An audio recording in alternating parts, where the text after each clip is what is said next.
सम्मानित साथियों, आज से लगभग 2000 वर्ष पूर्व आप राजा थे और मैं आपका था मंत्री। यह रहस्य पूर्वजनों का बताया ब्रह्मलीन श्री जयदयाल जी गोयनका ने अपने अभिन्न आत्मीय जन श्री हनुमान दास गोयनका। सम्मानित साथियों, इस पावन सत्संग की कड़ी में सेठ जी द्वारा बताए गए अपने जीवन के पूर्व जन्म के अद्भुत प्रसंग और अन्य स्वजनों के साथ की जन्म की अंतरकथाएं तथा साथ में ये भी बताएंगे कि वो योग सूत्र जिससे कि पूर्व जन्म की यादें आ जाती हैं उसको सरल विधि से कैसे हम अपनाएं। इस श्रृंखला में हम आपसे अनुरोध करेंगे कि लाभान्वित होने के लिए आप पूरी हमारी इस कड़ी में हमारी सहभागिता करें। जैसा कि मैंने पूर्व सत्संग की श्रृंखला में बताया था कि ग्वालियर में आदरमयी श्रीमंत राजमाता विजय राय सिंधिया जी उस कालखंड में 70 के दशक में जो मैंने बताया था, अपने यहाँ श्रावण के मास में अपने पूज्य बुद्धदेव की मधुर स्मृति में आध्यात्मिक कार्यक्रम कराती थी। उसी क्रम में सुप्रसिद्ध कथावाचक अखंडानंद सरस्वती जी भी पधारते थे। तो वो प्रसंग जो मैंने बताया था 1970 के श्रावण मास में मैं उनसे मिला और मैंने पूर्व जन्म के बातों को जानने के लिए जो सेठ जी ने सूत्र बताया था उसमें चर्चा की, लेकिन चूंकि विस्तार से और बात करनी थी तो समयाभाव से उस एपिसोड पर नहीं कर सका। वो मैं आप सबके साथ आज साझा करना चाहूंगा कि सेठ जी ने कैसे अपने पूर्व जन्म के अद्भुत और रहस्यमय प्रसंगों का व्याख्यान किया और अपने संबंधितों के बारे में बताया।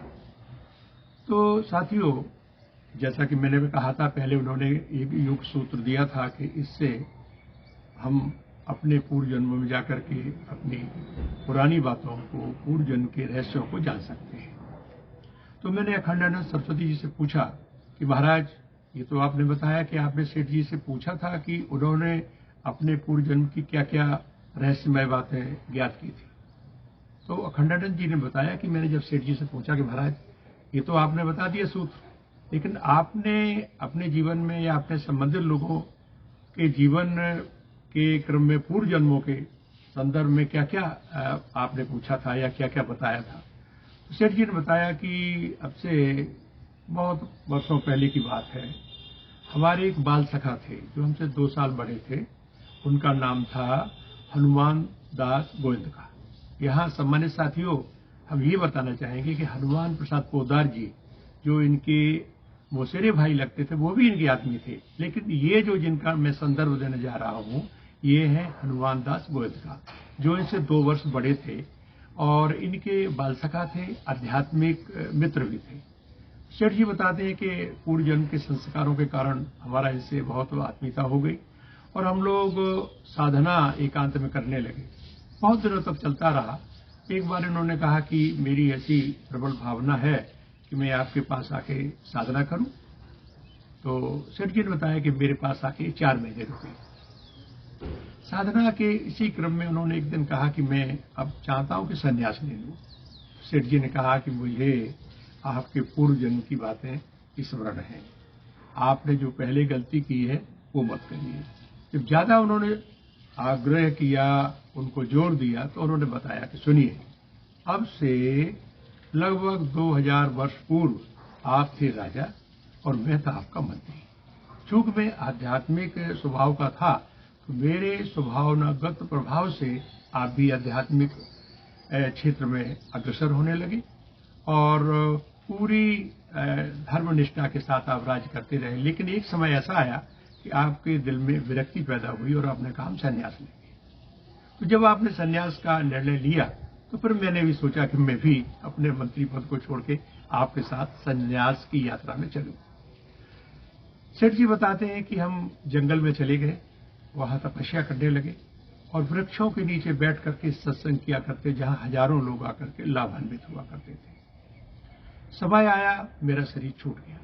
इसके बाद ये जो राजा राजपाट छोड़ करके संन्यास ग्रहण किया था इस जन्म के हनुमान दास गोविंदका ने, उस जब संन्यास काल में पुनः अपनी राजसी प्रवृत्ति की ओर अग्रसर हुए, भोग विलास में संलिप्त होने लगे, सम्मान प्रतिष्ठा लेने लगे, तो इनकी अध्यात्म यात्रा रुक गई और जिससे इनका पतन हो गया। और शरीर छूटने के बाद इन्हें मनुष्य योनि नहीं मिली, पशु पक्षियों की योनियों में भटकते रहे। लेकिन सेठ जी ने कहा, तब से मैंने मनुष्य शरीर धारण नहीं किया, मैं उच्च लोक में रहा और वहां जो दिव्य संत मंडल है उसी के साथ सहयोग करता रहा। आगामी वर्षों के लिए सुंदर आध्यात्मिक योजनाएं तैयार करने में संलग्न रहा। लेकिन चूंकि आपके संबंध हमसे थे, हमने भी प्रार्थना की और आपके पुण्य जागे, जैसा कि भगवान ने गीता में कहा कि एक बार जो जिस पथ पे चल जाता है तो उसका फिर जो है वो यात्रा कभी समाप्त नहीं होती, भले ही बीच में व्यवधान हो जाए। तो इसके बाद आपका अब ये जन्म हुआ है।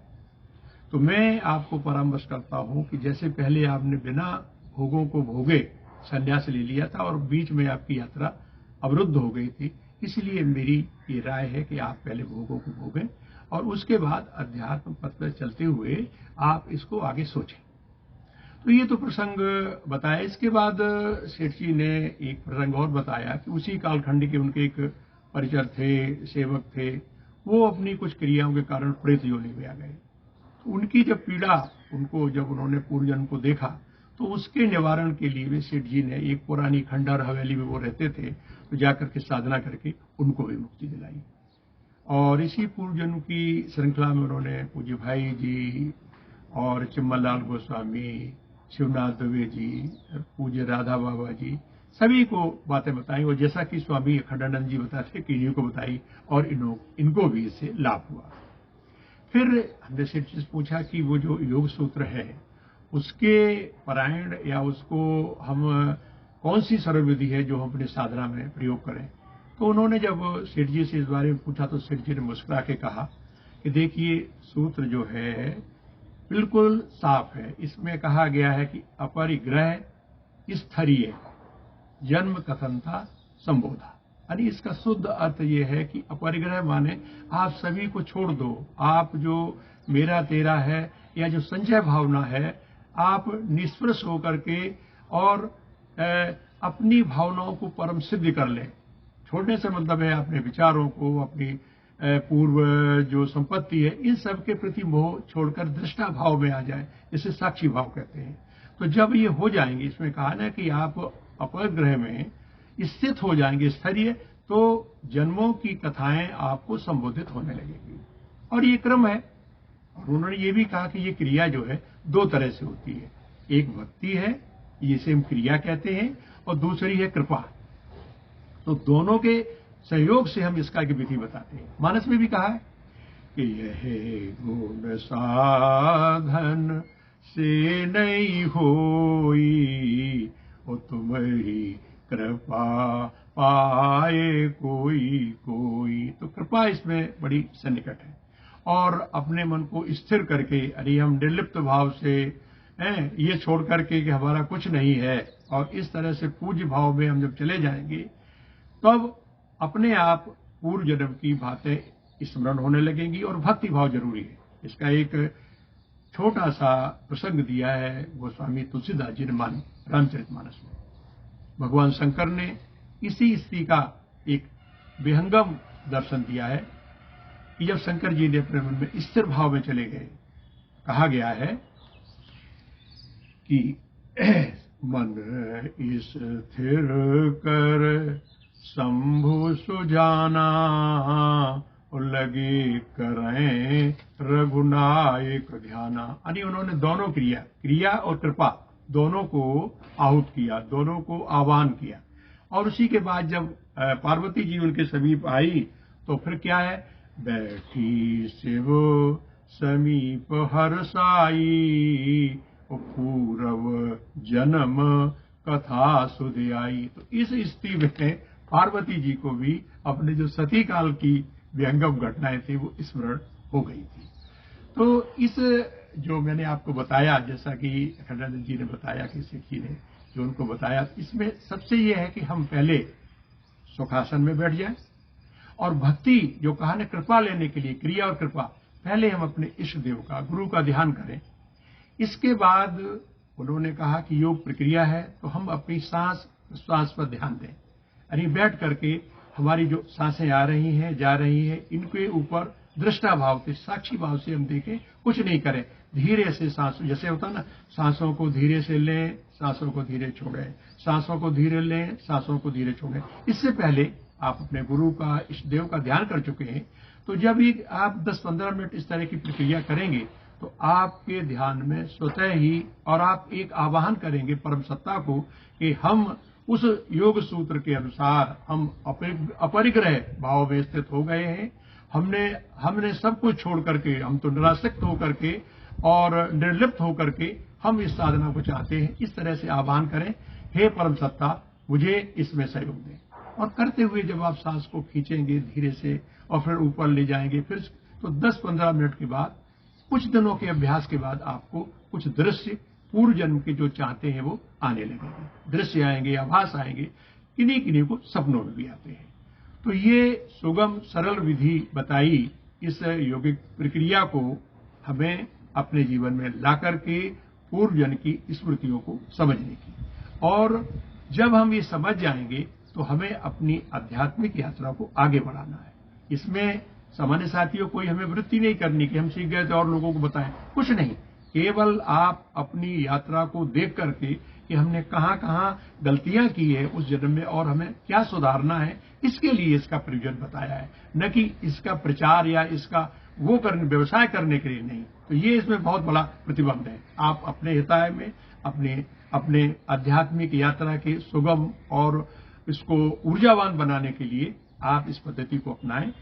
स्वामी अखंडानंद सरस्वती जी ने बताया और कुछ लोगों ने अनुभव किए, आपको यदि आप पूर्व निष्ठा, समर्पण भाव, दृष्टा भाव से करेंगे तो ये कुछ ही महीनों में और इस तरह के 10-15 मिनट के अभ्यास से आपको पूर्व जन्म के जो भाव आप चाहते हैं वो स्फुरित होने लगेंगे। सम्मानित साथियों, आज की कड़ी में मैं आपको इसी अनुरोध के साथ कि इसका सच्चे भाव से सही अंतःकरण में, शुद्ध अंतःकरण से उपयोग करें और अपने आध्यात्मिक यात्रा को प्रखर और प्रमुख बनाने के लिए आप इसका प्रयोग करें। बहुत बहुत आभार।